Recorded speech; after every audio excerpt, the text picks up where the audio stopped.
Bienvenidos al canal de Laboratorio de Neurociencias. Mi nombre es Marilyn Carreón y soy colaboradora del canal.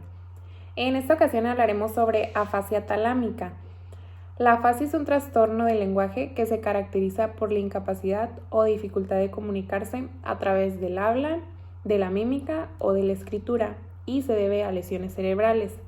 Ahora bien, la afasia talámica es una condición que se genera porque exclusivamente el tálamo recibe la lesión.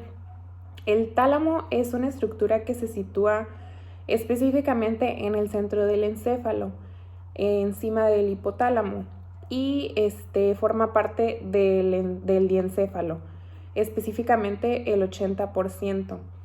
Tal estructura se encarga de procesar la información del exterior y pues a continuación mi compañero Francisco les explicará más a detalle respecto a esta condición.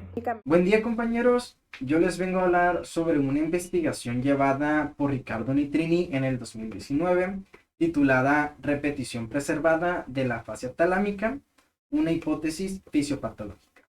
Esta investigación nos habla sobre el caso de una mujer de 59 años que sufrió hipertensión, la cual se le detectó una hemorragia interna en la zona del tálamo izquierdo, la cual repercutía en muchas actividades diarias y cotidianas y completamente básicas de la vida de cualquier persona. Ok, para empezar, ¿qué es una afasia? Una afasia es aquella lesión causada en el cerebro que evoca alguna dificultad para la expresión lingüística. Entonces, una afasia talámica pues se entiende como una lesión eh, dada en el tálamo, como pueden observar aquí en estas imágenes. El circulito rojo es el tálamo. Entonces, lo cual evoca pues en una dificultad para expresarse. ¿Okay? Sin embargo, cabe mencionar que esta afasia talámica es muy nueva. Me remonto a los años 1960, 1970, donde esta afasia se descubrió por primera vez. Pero, sin embargo, muchos doctores la trataron como una afasia típica. No le dieron realmente el nombre de afasia talámica. Si no fue hasta estos años cuando ya se empezó a mencionar ese nombre y cuando empezó a sonar por todas partes y pues se empezó a investigar.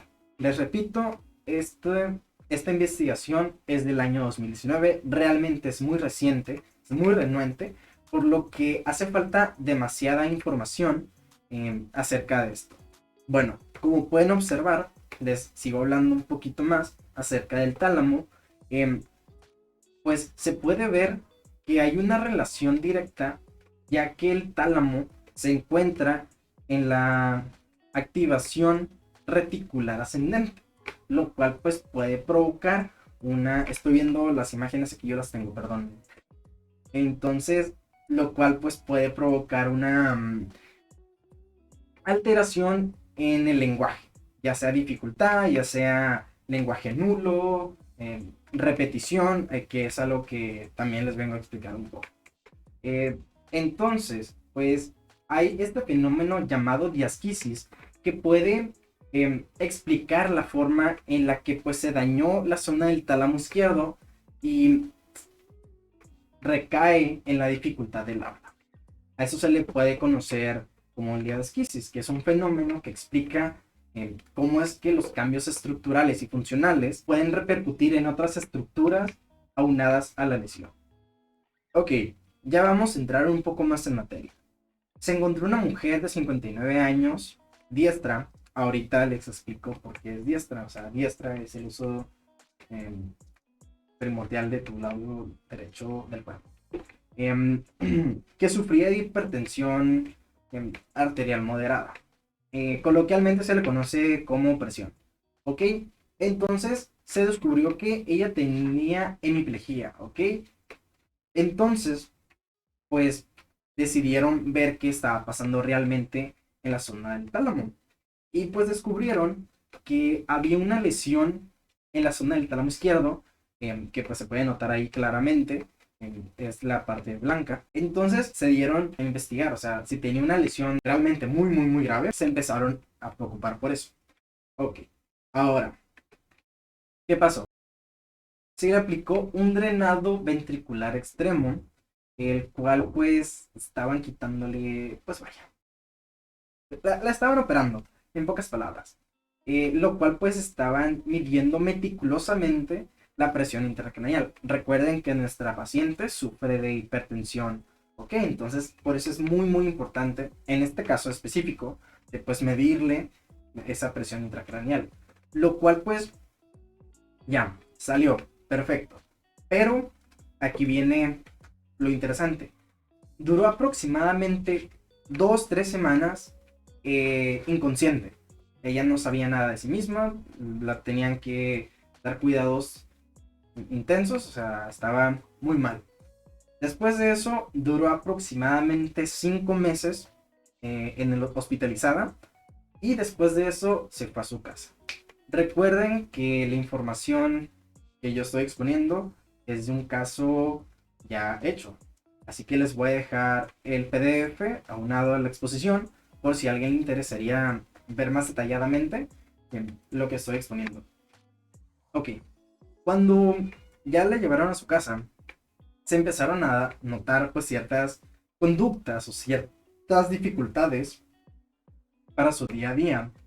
Para empezar, ella usaba mucho el pañal, o sea, usaba el pañal, no podía hacer el baño.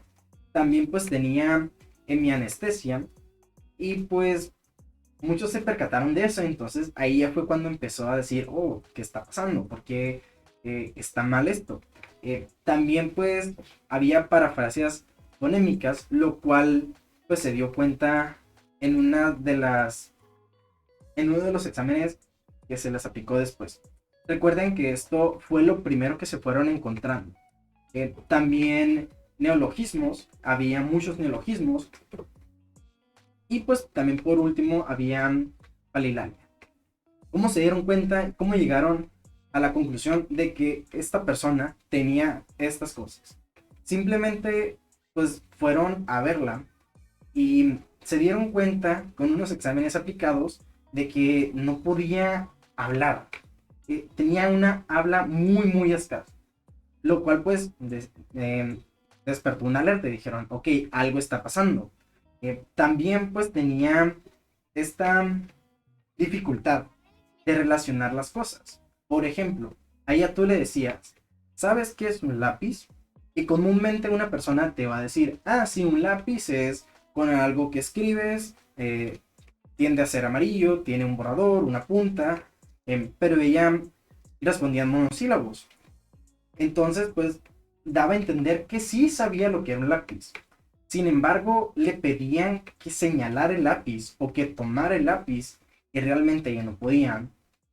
También una de las cosas que se percataron, que es muy importante mencionar, es que el campo visual derecho estaba inexistente para ella, lo cual pues le hablabas por la oreja derecha, entonces ella se tendría que dar una vuelta de casi 360 grados para encontrarte aquí, lo que a diferencia de otras personas, pues nomás haces esto, pero no, ella tendría que darse una vuelta completa para encontrarte, ¿ok? Ya por último, también le enseñaron 10 imágenes. 10 imágenes súper básicas. Manzana, puerta, taza, lápiz, cosas así súper sencillas. La cual pues nomás mencionó una de las 10 que se le aplicaron en ese examen. Muchos estudios que se le hicieron a esta señora, como resonancias magnéticas, topografías y demás, pues mostraron que sí había una afectación directa en la parte del tálamo izquierdo, en el hemisferio izquierdo, perdón. Pues, y esto, como el SPM indica, pues había alguna alteración en en el metabolismo del cerebro en la parte izquierda. Por ejemplo, aquí podemos ver las diferentes tomas que se le hicieron. La primera imagen, la imagen A, con esta flecha nos señala la hemorragia que ella tenía. Fue pues algo muy intenso y algo que se trató en su tiempo. Luego la imagen B nos muestra que pues hay una alteración aquí en el lado izquierdo donde se muestra un poquito mayugado, se le podría decir, lo cual evoca en la imagen C. Como se puede ver claramente, la parte del tálamo izquierdo, del hemisferio izquierdo, era un poco ligeramente, pero significativamente más pequeño que la parte derecha. Si se dan cuenta, aquí está como mayugado, repito, como cortado por la lesión que se tuvo. Ok. Y estas tres imágenes, la D, E y F, las voy a hablar como una misma pero separadas. Ahorita les explico por qué. Ok, como pueden ver en la imagen D, es el escaso movimiento neuronal que tenía la persona en el lado izquierdo. Si se fijan, hay una irregularidad en todo lo que viene siendo el cerebro. Que esto pues se evoca en el metabolismo de dicha parte. Y aquí, como pueden ver, esta imagen M es el lado derecho y esta imagen F es el lado izquierdo. ¿Qué son estas cositas que se ven como hilitos de colores? Simplemente son activaciones del tálamo, ¿ok?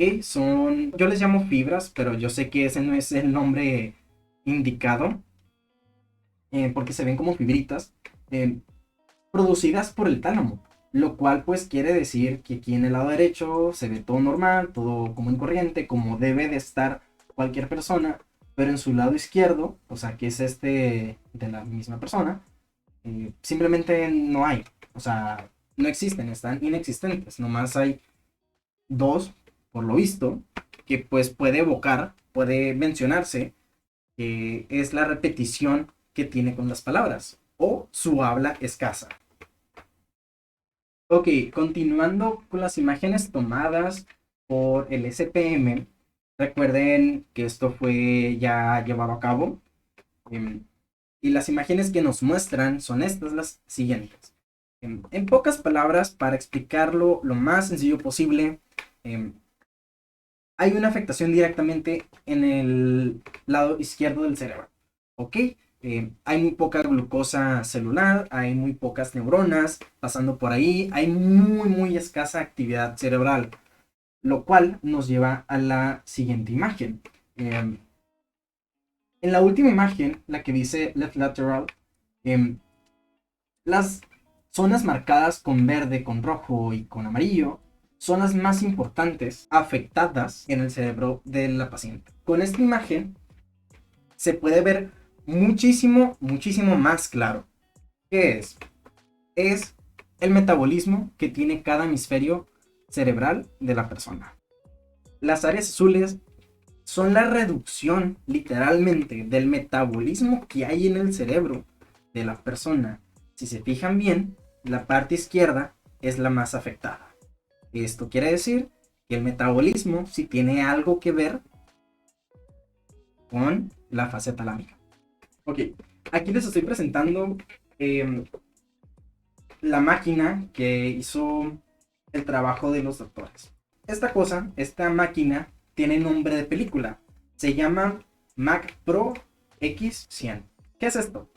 Son impulsos electromagnéticos que ayudan al investigador o al doctor pues estudiar partes inaccesibles como lo es el cerebro, lo cual pues fue utilizado por Nitrini. Y aquí les va más o menos cómo fue el tratamiento. Ya saben, está el PDF que les voy a dejar por si alguien quiere meterse un poco más a fondo, si alguien quiere leerlo de fuente directa, por si les llegara a interesar. Ok, ¿cómo estuvo el tratamiento? Fueron 5 veces a la semana por 2 semanas, las cuales se le aplicó constantemente estimulación magnética en el cerebro, ya saben, en la parte del hemisferio izquierdo, para ver si había alguna mejora. Desgraciadamente no se llegó a nada, o sea, fue nula su mejoría. Entonces no hay de dónde exactamente ver bien si puede llegarse a afectar positivamente en esa parte del cerebro. Sin embargo, desgraciadamente pues no se llegó a nada, ¿no? Ok, entonces, con estos tratamientos, pues se llegó a la conclusión de que aparte de la hemiplegia que tenía, también tenía apraxia, lo cual pues ya menciona con más a detalle pues la imposibilidad que tenía ella al momento pues de hablar o realizar alguna tarea en específica. Recuerden que pues se le pidió en alguno de sus exámenes el levantar el lápiz, lo cual pues no pudo, incluso no le decía lápiz como tal, le decía lápiz. Quiero aclarar que eso fue en lenguaje portugués, ya que pues fue en Brasil.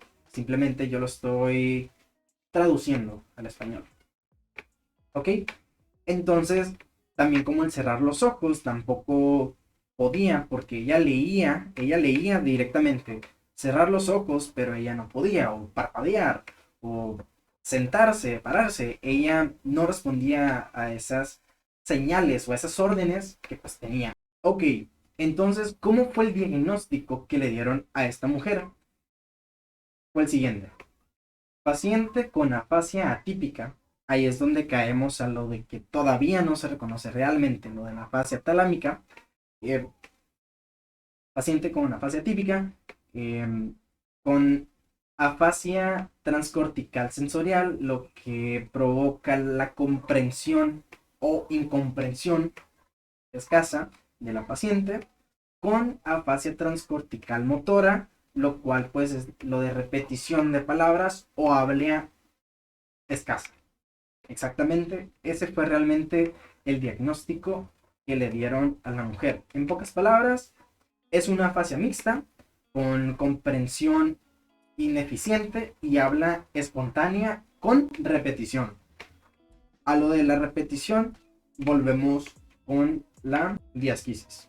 Ya para ir cerrando, cabe aclarar que toda esta zona, todo esto marcado, se le conoce como una asa corticoestriato palladium tálamo cortical, lo cual se ve afectado por la fascia talámica. Incluso en alguna imagen anteriormente mostrada se puede notar claramente que también afecta, en este caso particular, al área broca. Como pueden ver, pues está el putamen, el tálamo, la amígdala, el núcleo accumbens, o sea, todo esto se vio afectado de alguna forma. Aquí es donde entra el fenómeno de diasquisis en la lesión del tálamo, lo cual es a veces impresionante o a veces casi ilógico pensarlo, ¿no? Ya que pues es muy surreal por lo visto, ¿no? Ya para terminar, a la conclusión que llegó Riccardo Nitrini junto a sus colegas es que esa habla afectada, esa expresión lingüística afectada, ya sea repetición o habla escasa, se debe directamente o indirectamente. Recuerden que todavía no se llega a una conclusión como tal porque es un tema muy nuevo. Bueno, en lo que me quedé, que el habla escasa o el habla espontánea se debe directamente o indirectamente al metabolismo demostrado en los hemisferios, como antes lo vimos. Y también la diasquisis explica el fenómeno de por qué si se ve afectado en el tálamo, pues repercute en otras estructuras, pues relacionadas directamente con el área de la lesión, que en este caso fue el tálamo. Y por último, Riccardo Nitrini menciona que pues todavía no se puede llegar a una conclusión exacta con el simple hecho de tener un caso, que fue el caso de la mujer mayor. Entonces, pues invita a muchos investigadores, a muchos neurocirujanos, el estudio de esta afasia talámica debe ser un poco más recurrente porque todavía no se tiene información. Porque si se recuerdan, el diagnóstico no fue afasia talámica, fue afasia atípica y ya todo lo demás. Por mi parte fue todo, muchas gracias por su atención. Recuerden que todo esto fue sacado de una investigación de Riccardo Nitrini del 2019, que se las voy a dejar aunadas aquí a los materiales, al video y a la exposición. Muchas gracias, tengan buen día. Adiós. Bueno, en conclusión, es razonable suponer que el daño talámico tiene algunos defectos del lenguaje y por lo tanto se puede haber un hallazgo de síndrome afásico talámico. Cualquiera que sea su interpretación, se cree que las hemorragias talámicas tienen alguna asociación con las anormalidades del lenguaje y cada una de ellas tiene características distintivas. Hasta aquí el video de hoy. Si este video te ha parecido informativo, ayúdanos a compartirlo y nos vemos en el próximo.